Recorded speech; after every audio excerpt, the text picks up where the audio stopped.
तो जैसा कि लास्ट एपिसोड में हमने देखा था, जो कि ज्ञान होता है वो अपनी ज़्यादा पावर का यूज करने के कारण उस पोर्टल के अंदर गिर जाता है, जिसके बाद हम देखते हैं कि उसकी जो बॉडी होती है वो इन्फिनिटी स्पेस के अंदर तैर रही होती है।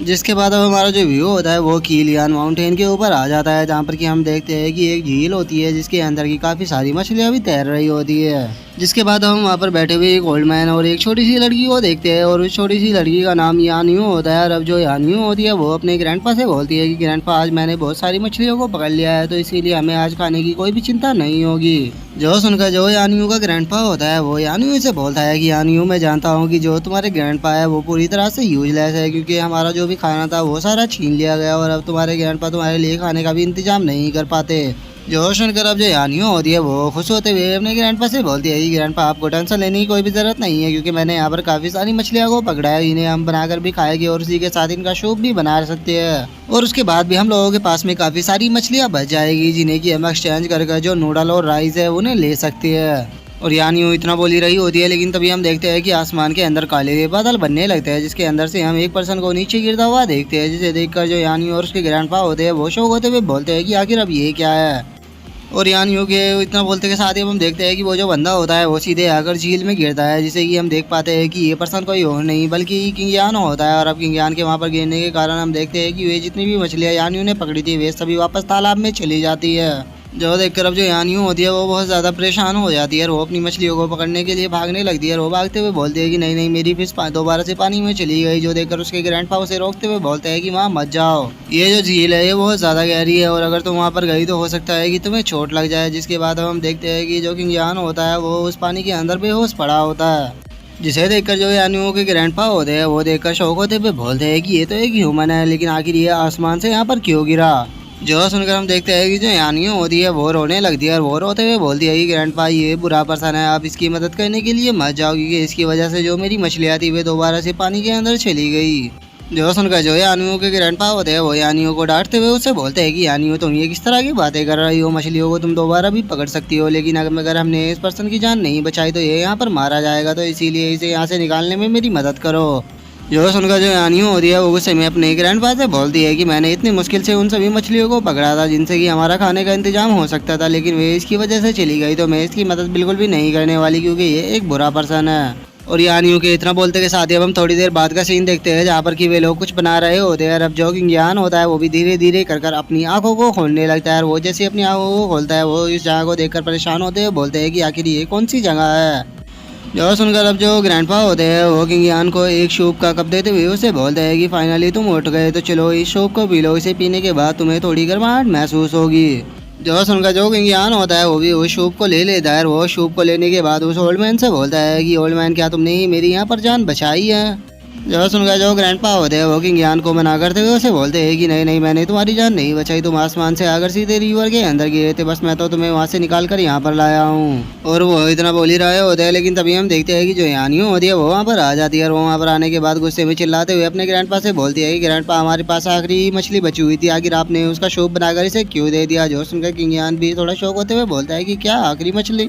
और इतना बोलकर अब जो ज्ञान होता है वो उस ओल्ड मैन की तरफ देखते हुए अपने मन में सोचता है कि लगता है कि ये दोनों यहाँ पर बहुत ही ज़्यादा डिफिकल्टी की लाइफ को जी रहे हैं। और वहीं जो वो ग्रैंडपा होते हैं वो चिल्लाते हुए यानियो से बोलते हैं कि यानियो, क्या मैंने तुम्हें मना नहीं किया था कि इस तरह से मेहमानों से बातें नहीं करते। जो सुनकर जो यानियो होती है वो अपने ग्रैंडपा से बोलती है, ग्रैंडपा, हमारे पास में केवल एक ही मछली है, और अगर आप उसे नहीं खाओगे तो आपकी जो तबीयत है वो बहुत ज़्यादा ख़राब हो जाएगी, क्योंकि आपने पिछले कई दिनों से खाना नहीं खाया, तो इसीलिए मैं आपको कुछ भी नहीं होने दे सकती, क्योंकि बस आप ही मेरी फैमिली हो। और यानियो की इस बात को सुनकर जो ग्रैंडपा होते हैं वो किंग यान से बोलते हैं कि लिटिल ब्रदर, ये जो लड़की है ये अभी काफ़ी ज़्यादा यंग है, तो इसीलिए इसकी बात का बुरा मत मानना, क्योंकि ये अच्छे बुरे के बारे में कुछ भी नहीं जानती।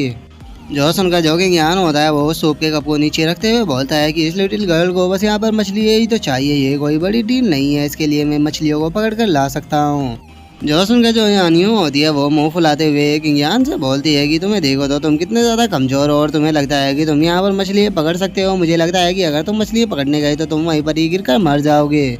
जो सुनकर जो ग्रैंडपा होते हैं वो किंग यान से बोलता है कि ये लड़की थोड़ी नटखट है, तो तुम्हें इसकी बातों के ऊपर ध्यान देने की जरूरत नहीं है। मुझे लगता है कि लिटिल ब्रदर तुम्हें यहाँ पर आराम करना चाहिए, क्योंकि तुम्हारी तबीयत बिल्कुल भी मुझे ठीक नहीं लग रही। लेकिन हम देखते हैं कि जो किंग होता है वो वहाँ से मछली पकड़ने के लिए जाने लगता है और वो जाते हुए उन दोनों से बोलता है कि तुम्हें टेंशन लेनी नहीं चाहिए क्योंकि मुझे वहाँ पर कुछ भी नहीं होगा। और इतना बोलकर वो अपने मन में सोचता है कि मेरी अभी कंडीशन अच्छी नहीं है, लेकिन मछलियों को पकड़ना मेरे लिए कोई भी बड़ी बात नहीं है। जो सुनकर हम देख पाते हैं कि जो ग्रैंडपा होते हैं वो किंग को रोकने की कोशिश कर रहे होते हैं, लेकिन जो यानियो होती है वो ग्रैंडपा को रोकते हुए बोलती है कि ग्रैंडपा रुक जाइए, मैं भी देखना चाहती हूँ कि आखिर ये यहाँ पर मछलियों को पकड़ पाता है या नहीं।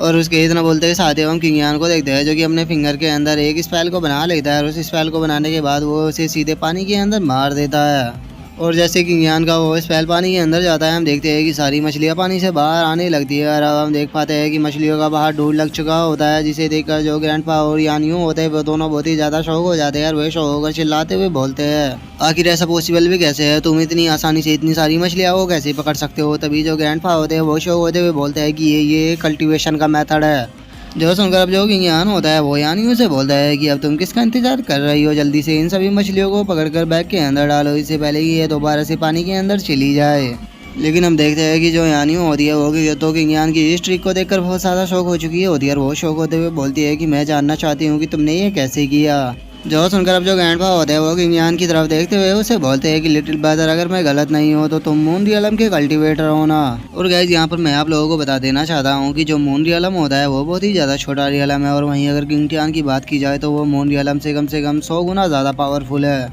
और अब मून रियलम का नाम सुनकर जो यानियो होती है वो अपने ग्रैंडपा से बोलती है कि ग्रैंडपा क्या जो मून रियलम के लोग होते हैं वो बहुत पावरफुल होते हैं। जो सुनकर जो ग्रैंडपा होते हैं वो यानियों को बताने के लगते हैं कि हाँ जो मून रियलम के लोग होते हैं वो आसमान में उड़ सकते हैं और वो खतरनाक से खतरनाक जगह से बचकर भी निकल सकते हैं और ऐसा कहा जाता है कि वे एक ही पंच में किसी को भी मार सकते हैं। और क्या तुम जानती हो कि जो वांग हू है हमारे जो विलेज के लोग हैं वो उसकी बात को क्यों मानते हैं, क्योंकि वो एस्ट्रल रियलम पर है। और मैं गाइस आपको बता दूं कि ये जो एस्ट्रल है ये मून रियलम से भी नीचे आता है। और अब जो ग्रैंडपा होते हैं वो यानियों को बताते हैं कि लेकिन जो मून रियलम होता है वो उससे भी काफ़ी भी ज़्यादा पावरफुल होता है और जो तुम्हारे सामने खड़ा हुआ है ये मून रियलम का ही कल्टीवेटर है।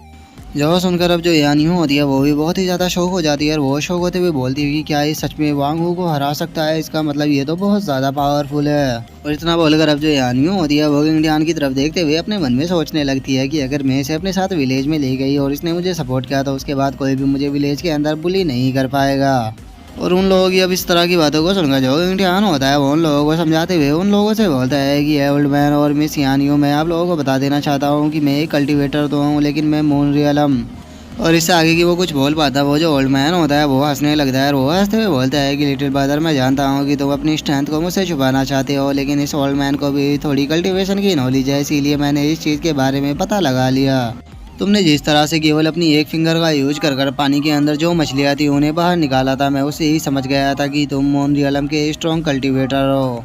और अब उस ओल्ड मैन के इतना बोलते के साथ ही जो हमारा आज का एपिसोड है वो यहीं पे कंप्लीट हो जाता है। तो अब नेक्स्ट एपिसोड में देखिए कि आगे क्या होता है। अगर आप लोगों को वीडियो अच्छी लगी हो तो लाइक करना, चैनल को सब्सक्राइब करना। मैं मिलता हूँ नेक्स्ट एपिसोड में, तब तक के लिए बाय बाय गाइज।